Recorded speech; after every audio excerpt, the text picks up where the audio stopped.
जय मसीह guys, praise the Lord. जैसे कि आप लोगों को पता है कि मैं हर वीडियो में आपको कुछ ना कुछ नया बताता हूँ वचन में से। अभी हम लोग पढ़ रहे हैं नीति वचन में से, जिसको इंग्लिश में कहते हैं प्रोवर्ब्स। उसका हम लोग पढ़ रहे हैं चैप्टर 3 से। चैप्टर 3 वर्स 1 to 5 हमने लास्ट वीडियो में पढ़ा था, और अब आज हम पढ़ेंगे वर्स 6 से पढ़ेंगे।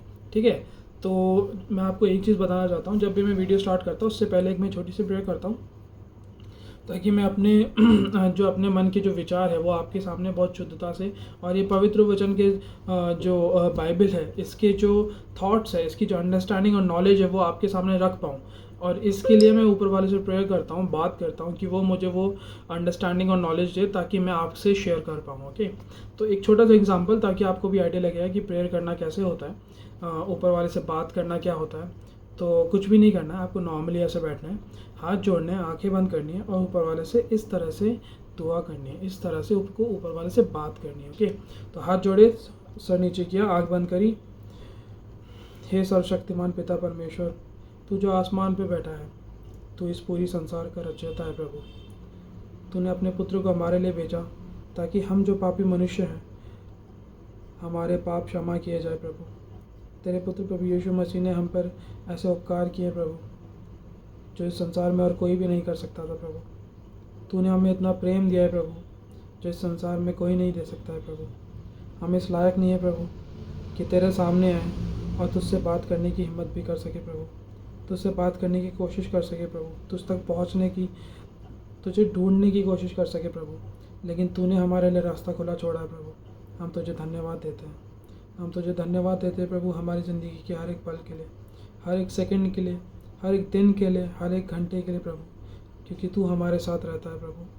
तू हमें अपने बच्चों की तरह संभालता है प्रभु। हम तेरा धन्यवाद देते हैं। तू सर्वशक्तिमान पिता है प्रभु, और तूने हमें अपने बच्चे जैसा पाला है प्रभु। हम तेरा धन्यवाद देते हैं। हमारी ज़िंदगियों में आना प्रभु, हमारे मन को बदलना प्रभु, हमें वो पवित्र आत्मा देना, हमें वो अक्ल और बुद्धि देना, हमें वो खुशी देना प्रभु जो तूने अपने भंडार में रखी है, ताकि हम तेरे नाम में आगे बढ़ने वाले हो सके और इस संसार को इस रीति से बदल सके, ताकि हम हर एक मनुष्य को तुझ तक पहुंचाने का काम पूरा कर सके प्रभु। धन्यवाद देते हैं। छोटी सी दुआ को सुनिए और ग्रहण कीजिए।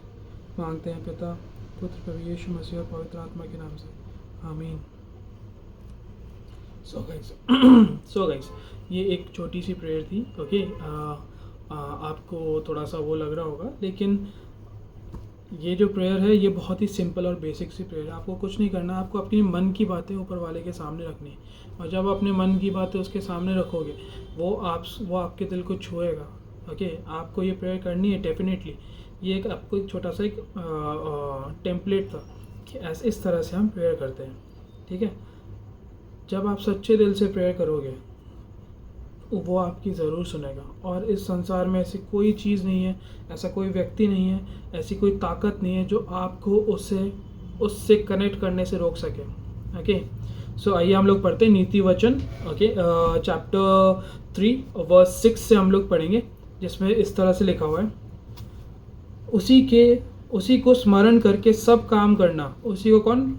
यीशु मसीह, गॉड को स्मरण करके सब काम करना, तब वह तेरे लिए सीधा मार्ग निकालेगा। सीधा मार्ग किसका निकालेगा? अपना मार्ग सीधा करेगा। आप लोग कभी कभी कोई सोचते हैं कि यार मैं ये काम कर रहा हूँ लेकिन मेरे को कोई सफलता ही नहीं मिल रही, यार मुझे इस काम में इतनी प्रॉब्लम्स क्यों हो रही है, यार मेरे साथ ही इतनी दिक्कतें क्यों हो रही है? क्योंकि वो जो काम है, वो जो आपने चीज़ करने के लिए चुनी है, वो ऊपर वाले के थ्रू नहीं हो रही है, इसीलिए आपको दिक्कत होती है। लेकिन जब ऊपर वाला आपके साथ होता है और जब ऊपर वाला आपके ऊपर आशीषें रखता है, तो आपका हर एक काम सीधे रास्ते में चेंज हो जाएगा। आपको ऐसे ऐसे ऐसे ऐसे चलने की ज़रूरत नहीं पड़ेगी, लेकिन आपका पूरा काम सीधे रास्ते पे हो जाएगा। ठीक है, वह तेरे लिए सीधा मार्ग निकालेगा। अपनी दृष्टि में बुद्धिमान न होना, यहोवा का भय मानना और बुराई से अलग रहना। ऐसा करके तेरा शरीर भला चंगा और तेरी हड्डियां पुष्ट रहेंगी।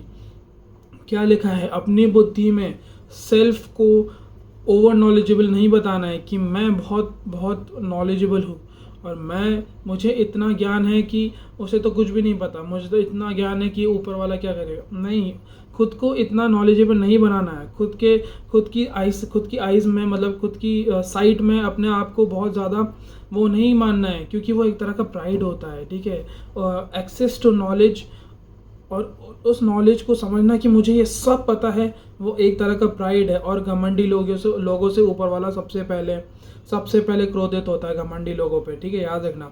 अपनी दृष्टि में बुद्धिमान ना होना और यहोवा का भय मानना। यहोवा कौन? वो परमेश्वर ऊपर वाला, उसका भय मानना और बुराई से अलग रहना, ठीक है। अपने बुरे दोस्तों को छोड़ दो, अपने बुरे रिश्तेदारों को छोड़ दो, अपनी बुरी संगति को छोड़ दो, क्योंकि आपको पता है कि वो बुरी चीज़ है। और अगर आप बुराई के साथ चलोगे तो आपके साथ क्या होगा?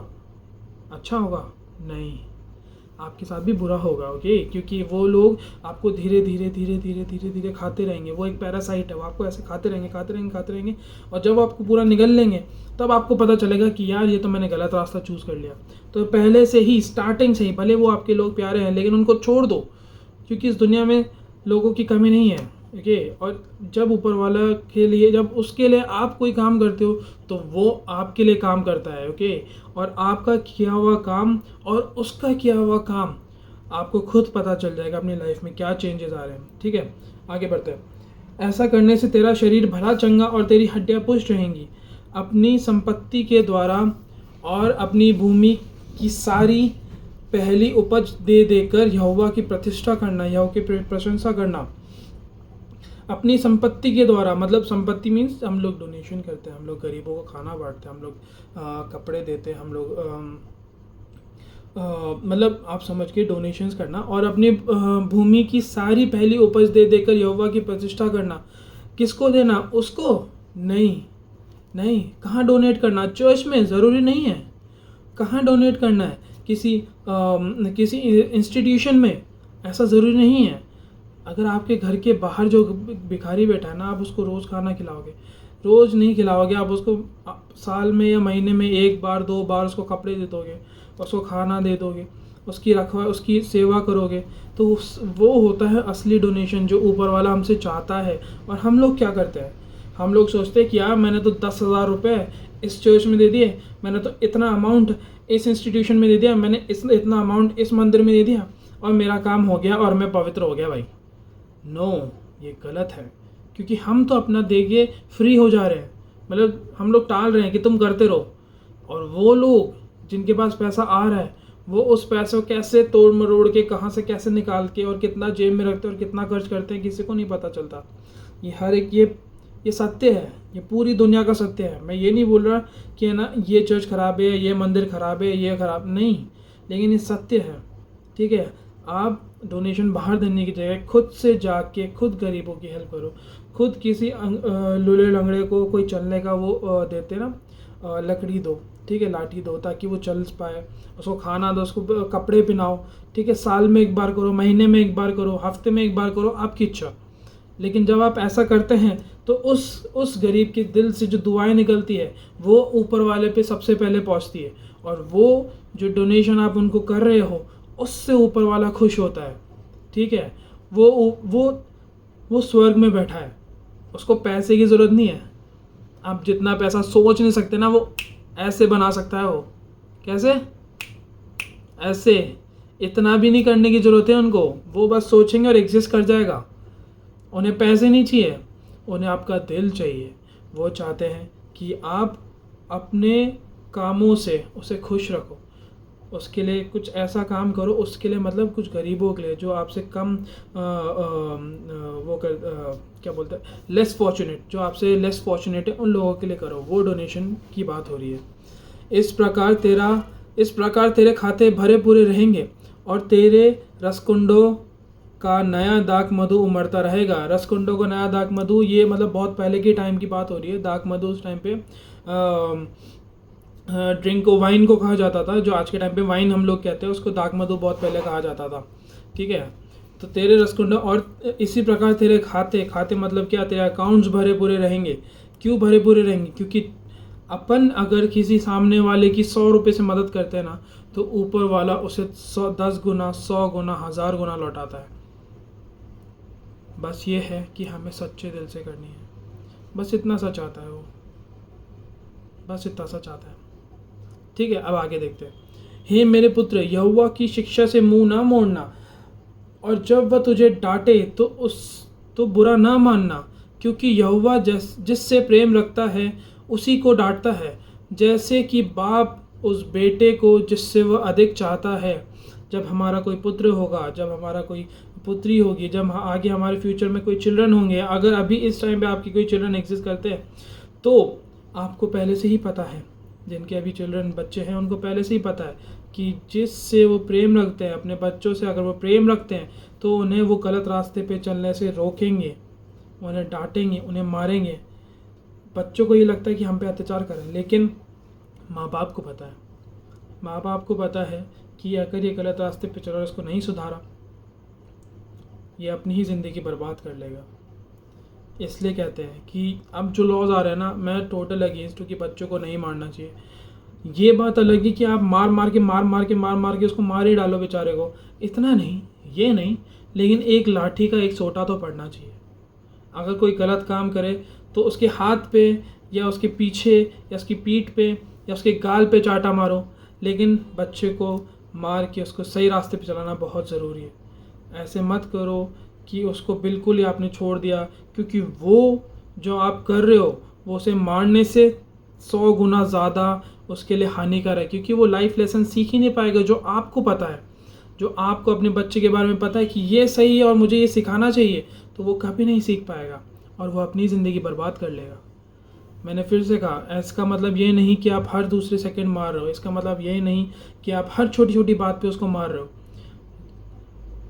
जब वो गलत करता है तो मारो ज़रूर, लेकिन फिर से मैं बोल रहा हूँ कि बिल्कुल ही मत मारो, इसके मैं अगेंस्ट हूँ, इसके मैं अगेंस्ट। ये मैं खुद नहीं चाहता कि ये, क्योंकि हम भी तो मार खाइए, आप लोगों का तो पता नहीं, इस जनरेशन का पता नहीं, इससे पहले वाली जो जनरेशन, हमारी जो जनरेशन, हमने खूब मार खाई है।